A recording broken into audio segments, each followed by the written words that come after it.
The difference is that umnikazi waleli sonto akusukanga emizweni yakhe ukuthi avule umjondolwana wesonto. Kulaba bathi sihlangana thina nesabatha ngoba kwathiwa kuMoses akatshela abantwana baka-Israyeli.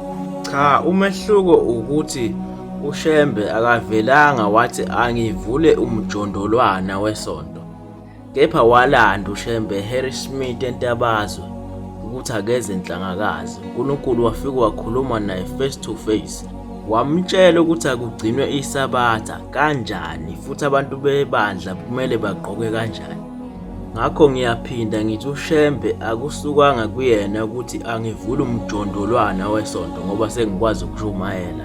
The difference is that ngeke umuzwe eshumayela athi abantu bayahlubuka la ebandleni lamaNazaretha bayokhonza kwezinye izinkonzo.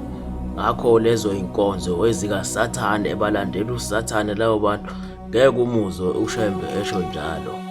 Kodwa kumuntu owazisungulela yena umjondolo uzomuzwa ekhuluma ngoShembe ethi uShembe usetshenziswa uSathane. Uyomuzwa eshumayela ebandleni etshela abantu ukuthi ningayi kaShembe. uShembe usetshenziswa uSathane wada ngoba wazisungulela wena umjondolo.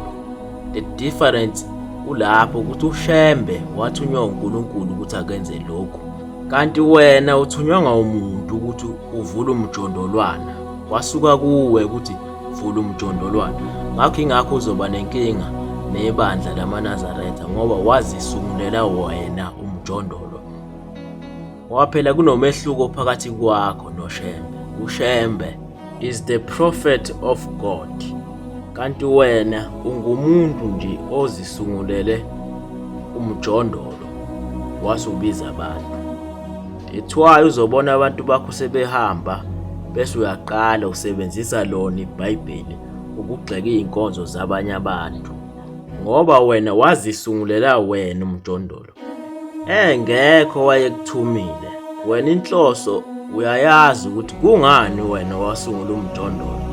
Ngakho ke lempi oyilwayo olwa nayo ngoShembe ngeke uze uyinqobe. Bazamile from 1910 abafana nawe bazama ukuthi bayinqobe lempi. Kwahluleka ngisho abelungu abaphathe izibhamu befuna ukubulala uShembe. Baze bayenza ipropaganda ukuthi uShembe wandiza befuna ukuthi angalandelwa abantu. Bayipublisha leyo nto. Kodwa le ukuthi wavimba ulwandle point naleli gama elithi point lafika ngoShembe nalo abazange bakufake lokho. Ngisho kuGoogle namhlanje akukho. Kodwa lokho ukuthi wandiza uShembe uzokufica khona.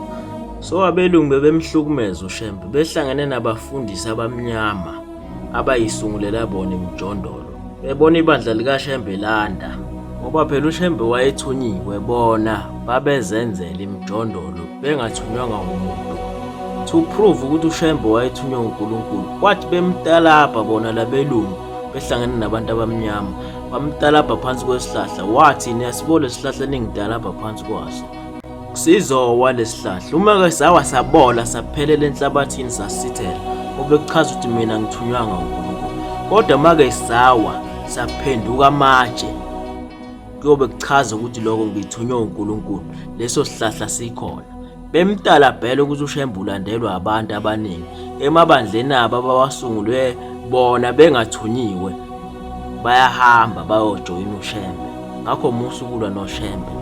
Lesi sihlahla kisona abheja ngaso ukuthi ubuNazaretha ngeke buphele koze kubhubhe umhlaba buyokwanda kakhulu bugcwala umhlaba.